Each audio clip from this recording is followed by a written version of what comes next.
Hello students, welcome to my nurture. मैं हूं कृष्णा। कैसे हैं आप सब लोग? मस्त, बढ़िया। तो चलिए स्टार्ट करते हैं हम लोग फार्माकोग्नोसी का चैप्टर नंबर 4। बहुत दिनों से डिमांड हो रही थी इसकी, तो जिसमें हम लोग पढ़ रहे हैं, क्या पढ़ने वाले हैं, ब्रीफ आउटलाइन। हमें कुछ बेसिक बातें जाननी है किसके बारे में, ऑकरेंस के बारे में, डिस्ट्रीब्यूशन के बारे में, आइसोलेशन के बारे में, आइडेंटिफिकेशन के बारे में। आइडेंटिफिकेशन टेस्ट हैं, थेरेप्यूटिक एंड फार्मास्यूटिकल एप्लीकेशन। तो 6 ड्रग्स हैं हमारे पास। आज हम लोग एक ड्रग इसमें पढ़ने वाले हैं जो कि है अल्कोलॉइड्स। काफ़ी कुछ जानते हो उसके बारे में, जान चुके हो, समझ चुके हो, ठीक है। तो स्टार्ट करते हैं हम लोग।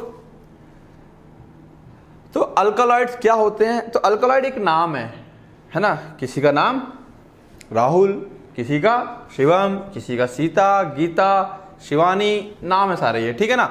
वैसे अल्कोलॉइड एक नाम है। किसका नाम दे दिया alkaloid?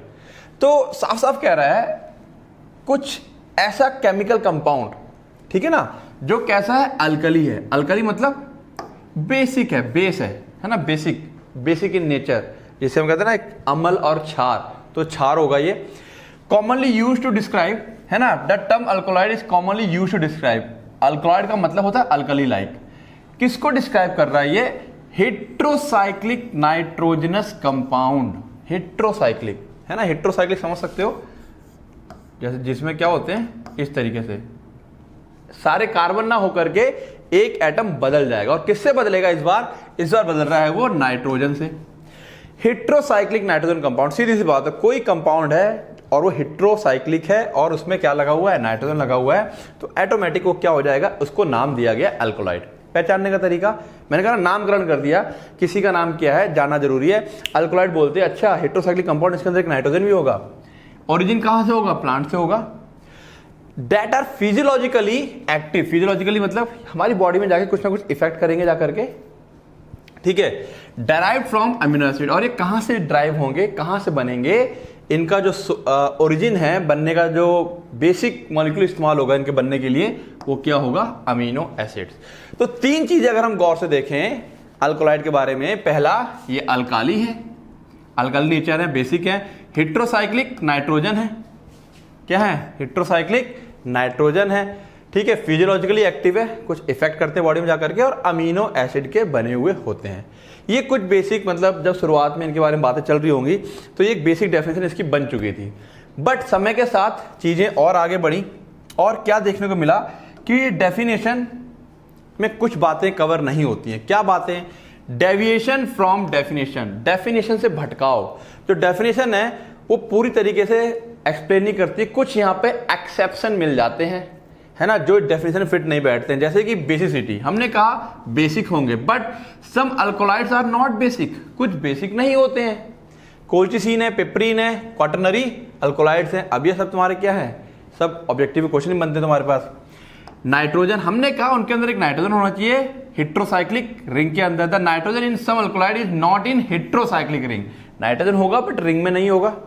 Example ephedrine, colchicine, mescaline. हमने कहा ये प्लांट ओरिजिन का है, बट कुछ अल्कोलॉइड ऐसे हैं जो प्लांट ओरिजिन के नहीं है, बैक्टीरिया, फंजाई, इंसेक्ट, फ्रॉग्स और एनिमल से मिल रहे हैं, ठीक है। बायोसिंथेसिस, हमने कहा ये अमीनो एसिड से बनेगा। Some alkaloid are not derived from amino acid, example purines and steroidal alkaloid. तो जो 4 बातें थी उनसे जब भटकाव हो गया तो डेविएशन बोला गया, यानी कि ये इस कैटेगरी में भी हमारे पास क्या आते हैं, अल्कोलॉइड्स आते हैं। क्लियर है? तो डेफिनेशन अल्कोलॉइड्स क्या है, बात समझ में आ गई। अल्कोलॉइड्स माइंड में सेट। अल्कोलॉइड क्या होता है, आगे आते हैं। Types of alkaloid. अल्कोलॉइड्स की टाइप्स की बात करें तो हम लोगों ने इसको 3 कैटेगरी में डिवाइड कर रखा है।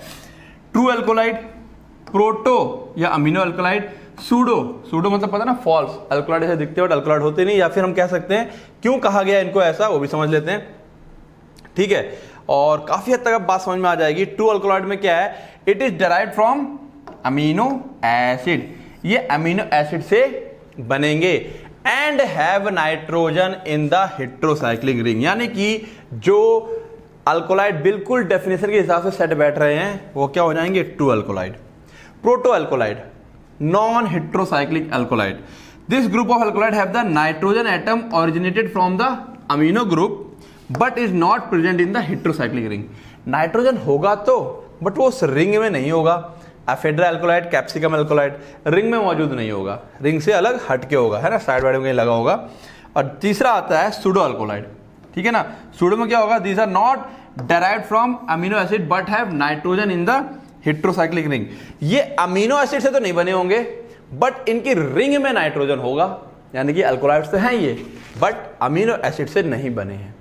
बात समझ में आ रही है, ठीक है। एग्जांपल यहाँ पे कैफीन दे रखा है। तो 3 टाइप के alkaloid, true alkaloid, proto alkaloid और सूडो अल्कोलाइड। इसका चार्ट है, चार्ट ना याद रहे कोई बात नहीं, ये 3 डेफिनेशन तुमको याद करनी है। तो बात समझ में आ गई, अल्कोलाइड की 3 वैरायटी समझ में आ गई हमको, ट्रू, सूडो और प्रोटो, ठीक है।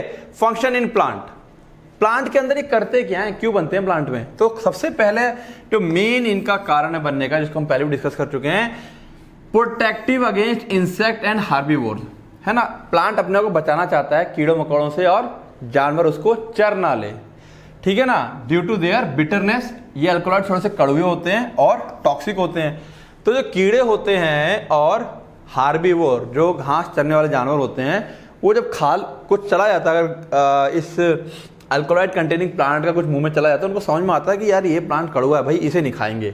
वो अपना दिमाग सेट कर लेते हैं, अच्छा ये पौधा है, बाजू वाले से निकल जाए, उसको नहीं खाएंगे। यानी कि वो अपने आप को, पौधा अपने आप को खुद को बचा रहा। कुदरत है, कुदरत ने हर किसी को अपना डिफेंस करने के लिए क्षमता दे रखी है अलग अलग तरीके से, है ना।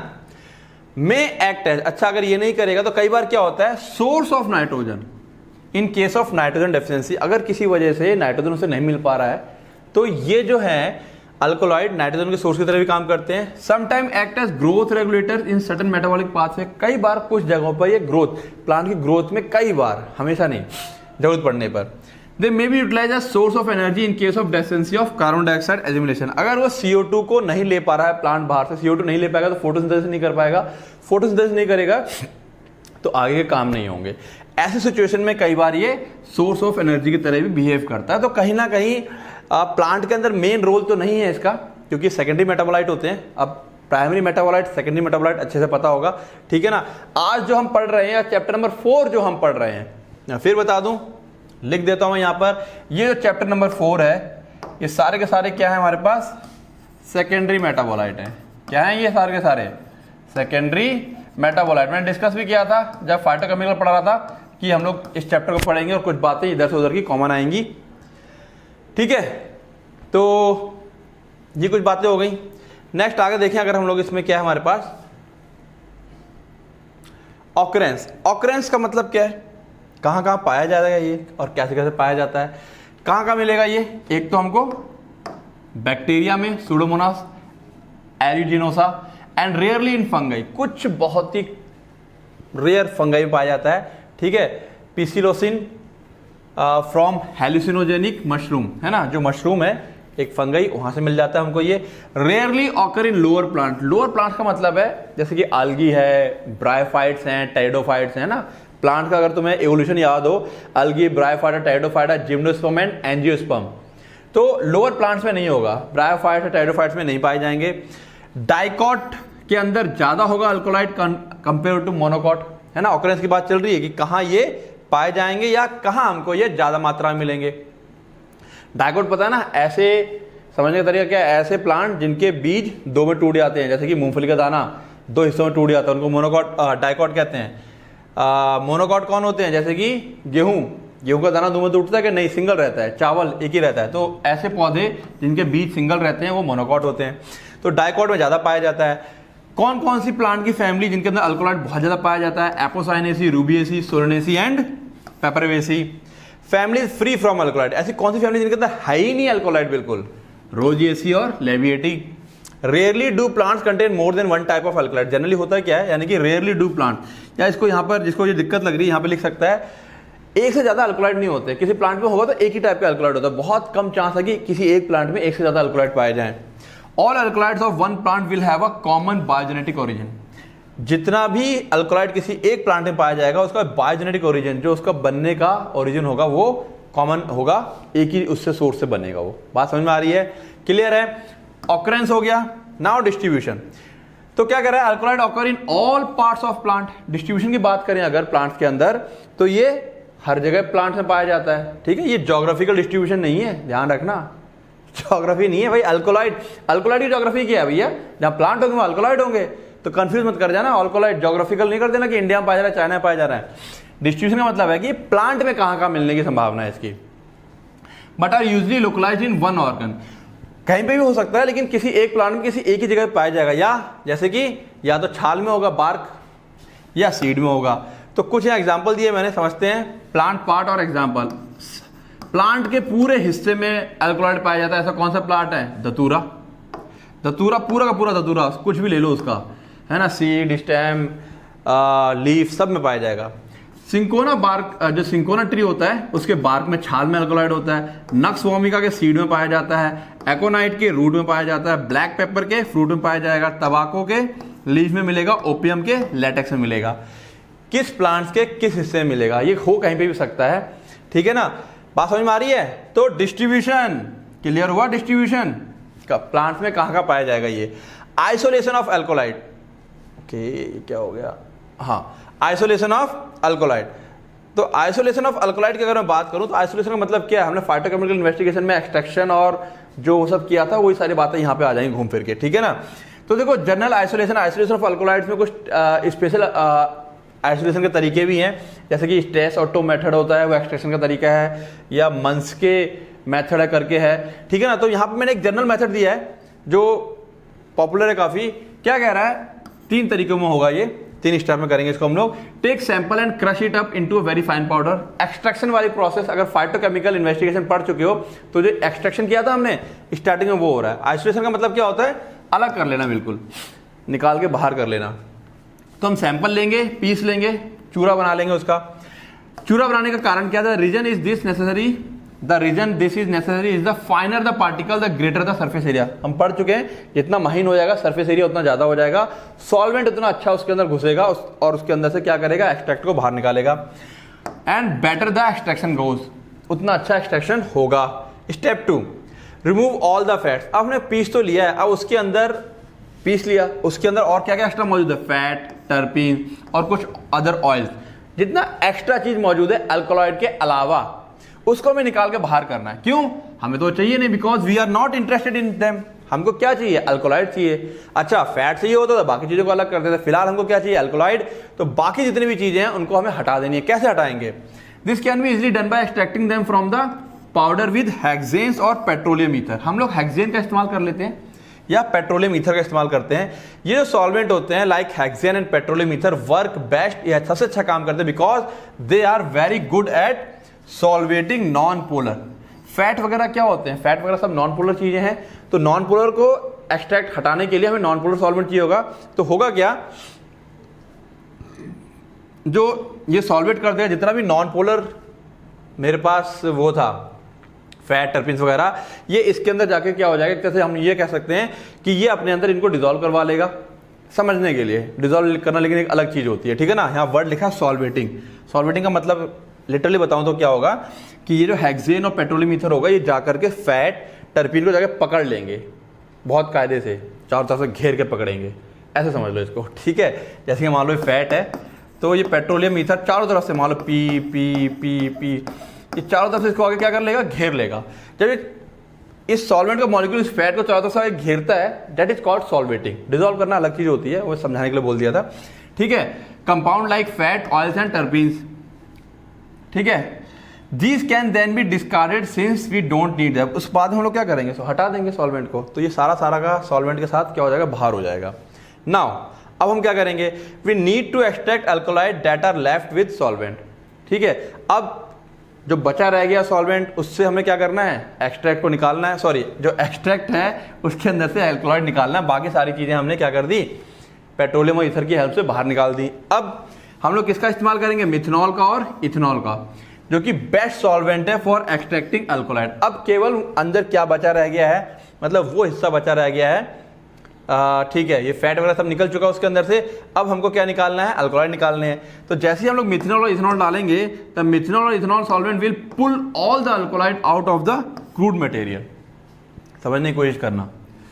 सपोज थोड़ा सा बड़ा ले लेता हूं मैं, ये एक पाउडर का टुकड़ा है, इसके अंदर फैट भी था, टर्पीन्स भी थे, है ना, क्या क्या मौजूद? टर्पीन्स भी है, अदर ऑयल भी है, और मेरे अल्कोलॉइड भी हैं। तो पहले जो हमने पेट्रोलियम ईथर डाला उसने क्या किया, इसको बाहर निकाल दिया, बचा क्या रह गया, अल्कोलाइड, जो कि इसके अंदर ही है अभी। फिर हम क्या करेंगे, इसके अंदर क्या डालेंगे, मिथनॉल के अंदर डालेंगे इसको, वो सब हटा देंगे तो ये इसको बाहर निकाल लेगा, ठीक है। और जो सॉल्वेंट होगा फाइनली, अब सारा का सारा अल्कोलाइड कहाँ आ गया है, इस सॉल्वेंट में आ गया है। कौन सा सॉल्वेंट है, मिथनॉल, इथनॉल में। बात समझ में आ रही है। This extraction need to be done multiple times. अच्छा, हम इसे बार बार करेंगे, एक बार डालेंगे सॉल्वेंट, हटा दिया, फिर डालेंगे, हटा दिया, ताकि सारा का सारा अल्कोलाइड बाहर आ जाए। ऐसा हो सकता है ना कि जितना अल्कोलाइड बाहर आएगा और वो सॉल्वेंट कम पड़ रहा है उसे हटा, जब फ्रेश सॉल्वेंट आएगा तो अल्कोलाइड और ज्यादा बाहर आएगा ना, इक्विलिब्रियम अचीव हो जाता है। बात समझ में आ रही है, ठीक है। This extraction need to be done multiple times. An instrument called rotatory evaporator can then be used to evaporate off the solvent. इसको हम रोटेटरी एवापोरेटर में डाल देते हैं, सारा सॉल्वेंट उड़ जाएगा, है ना। मिथनॉल इथनॉल वैसे भी कैसे होते हैं, वोलेटाइल होते हैं, उड़ जाएंगे। नीचे जो कंटेंट बचा रह जाएगा वो क्या बचा रह जाएगा, अल्कोलॉइड। वो क्या बचा रह जाएगा, अल्कोलॉइड। क्लियर है, बात समझ में आ रही है, ठीक है। एट दिस पॉइंट अब हमें क्या करना है, we have our crude alkaloid mixture. अब हमारे पास क्या है, मिक्सचर एक मौजूद है अल्कोलॉइड का जो नीचे बचा खुचा है। Natural source rarely contain only one alkaloid. जो नेचुरल सोर्स होते हैं उसके अंदर जनरली एक अल्कोलॉइड नहीं पाया जाता है, मिक्सचर होते हैं, है ना, कई सारे मिक्सचर का वो रहता है। अब उसमें से हम एक एक करके आइसोलेट करना चाहेंगे, प्योर करना चाहेंगे तो प्योर कर लेंगे। तो अगला स्टेप क्या आता है, प्यूरिफिकेशन। 3-4 तरीके हैं। डायरेक्ट क्रिस्टलाइजेशन, है ना, हम लोग क्या करेंगे उसको क्रिस्टल के रूप में, जैसे कि क्रिस्टलाइजेशन क्या होता है, इसको ऐसे समझते हैं हम लोग, जैसे कि चाशनी होती ना, चाशनी जब सुखा देते हैं हम लोग तो नीचे क्या बचता है, कड़क कड़क चीनी जैसे, वो क्रिस्टल बन गए। अब तो सारा सॉल्वेंट उड़ा देंगे, क्रिस्टल हो जाएगा। स्टीम डिस्टिलेशन है, उड़ा देंगे सारा स्टीम, भाप बना करके नीचे जो बचा रह जाएगा अल्कोलॉइड आ जाएगा। क्रोमेटोग्राफिक टेक्निक है, ग्रेडियंट पीएच टेक्निक है। अब इनको बहुत ज़्यादा डिटेल में हमें समझने की जरूरत नहीं है, क्योंकि हमको ब्रीफ आउटलाइन करनी है कि कैसे कैसे क्या क्या किया जाएगा। बात समझ में आई, क्लियर है। तो ये हमारे पास क्या आ गया, आइसोलेशन हो गया। नाउ आइडेंटिफिकेशन टेस्ट, जो कि हम फाइटोकेमिकल में कर चुके हैं। अगर वो चैप्टर वो पढ़ा है, लेक्चर देख लिया है, ये तो हलवा हो गया। पढ़ा है, अरे बोल दो पढ़ा है। Dragendorff test, Mayer's test, Hager's test, Wagner test हो गया। आइडेंटिफिकेशन टेस्ट खत्म। अब ये यहाँ पे भी काम आएंगे, वहां पे भी काम आएंगे, दोनों जगह लग जाएंगे ये, ठीक है ना, सब वही सेम तरीका। अच्छा, इसको और छोटा कर लो, जैसे मैंने वहां तरीका बताया था। ड्रैगनडॉर्फ में क्या है, हम लोग क्या करेंगे, ड्रैगनडॉर्फ रिएजेंट पोटेशियम बिस्मथ को लेंगे एक्सट्रैक्ट के साथ, और क्या आ जाएगा, ऑरेंज रेड पीपीटी आ जाएगा। मेयर्स रिएजेंट प्लस एक्सट्रैक्ट क्या दे देगा मेरे को, ये व्हाइट ब्राउन पीपीटी दे देगा। सिंपल पहले याद करना है, ठीक है ना। कैसे, जैसे कि ड्रैगनडॉर्फ टेस्ट है ना, ड्रैगनडॉर्फ रिएजेंट ले लेंगे हम लोग, साथ में क्या ऐड करेंगे इसमें, एक्सट्रैक्ट, तो हमको क्या मिल जाएगा, orange brown precipitate, orange brown precipitate मिल जाएगा। बात समझ में आई, कंफर्म हो गया। क्या है यहाँ पे, अल्कोलॉइड मौजूद है। ये शॉर्ट तरीका हो गया याद रखने का। अब ड्रैगनडॉर्फ का क्या रख लो, है क्या चीज, पोटेशियम बिस्मथ आयोडाइड है, ये भी याद हो जाएगा। वहां याद कर लिया तो यहाँ तो हो ही गया फिर, है ना। सब में यही करना है, Mayer's test, Hager's test, Wagner's test, सब में यही करना है। क्लियर है। Therapeutic activity and pharmaceutical application, ठीक है। तो फार्मास्यूटिकल एप्लीकेशन वही है, फार्मास्यूटिकल में क्या होता है भाई, दवाइयां वगैरह बनाते हैं, मेडिसिन वगैरह बनाते हैं ना, पता है ना। और थेरेप्यूटिक एक्टिविटी तो ले देके ये कहीं ना कहीं एक मर्जिंग सा कॉन्सेप्ट है दोनों के दोनों, ठीक है, कि फार्मास्यूटिकल एप्लीकेशन या थेरेप्यूटिक एक्टिविटी क्या रहेगी। तो देखते हैं इसमें क्या है, हमारे पास काफ़ी सारी चीज़ें हैं। अब चाहो तो अल्कलॉइड के नाम के साथ याद कर लो, अदरवाइज जो ये वाला पार्ट है, ठीक है ना, इसको छोड़ देना। ये वाला पार्ट क्या करोगे, छोड़ दोगे, ये याद रख लोगे। एंटी एरिथमिक, एंटी कोलिनर्जिक, मैंने कहा ना 15-20 बीमारियां याद कर लो, देखो यहाँ पे काम आ जाएगा। एनाल्जेसिक, एनाल्जेसिक एंटीटसिफ, ठीक है, रेमेडी फॉर गाउट, ठीक है, then anti malarial, then relax muscle, anti tumour, जो जो अच्छे अच्छे से याद तुम्हें लग रहे हैं कर सकते हो, उनको तुम याद कर लोगे और बस खेल खत्म। बात समझ में आ रही है। तो इस तरीके से सिंपल हो गया ये, इस तरीके से क्या हो गया, ये सिंपल हो गया। ओके, अब कुछ बचा नहीं है यहाँ पर। तो ये था हमारे पास अल्कोलाइड्स और उसके बारे में कुछ बेसिक इंफॉर्मेशन जो हमारे कोर्स में मौजूद थी, ठीक है। तो बहुत ज़्यादा टफ नहीं है। टेस्ट जो आएंगे इसमें कुछ तुम्हारे फाइटोकेमिकल वाले टेस्ट भी आ जाएंगे, वही वाले प्रोसेस आ जाएंगे, बाद बाकी बेसिक बातें हैं जो जल्दी अब, क्योंकि अब लास्ट टाइम पे हो, मेरे ख्याल से फटाफट इसको क्या करना है, चीज़ों को आपस में जो पढ़ लिया है उन सब चीज़ों से मर्ज करेंगे और इसको लर्न करने की कोशिश करोगे, ठीक है ना। तो कुछ नहीं करना है, रिवाइज करना है, थोड़ा पढ़ते जाओ। मतलब एक बेसिक थीम दिमाग में सेट कर ली कि अच्छा ये सब था इसके अंदर, फिर उसको अगले दिन देख लिया। खैर अभी टाइम ज़्यादा नहीं है, तो जिस हिसाब से भी याद कर सकते हो याद करो इसको, ठीक है ना। रिवीजन करते रहो, जो पढ़ लिया है, जो अदर सब्जेक्ट के भी पढ़ते जा रहे हो उनको भी साथ साथ में क्या करते रहो, रिवीजन करते रहो। क्लियर है? All the best.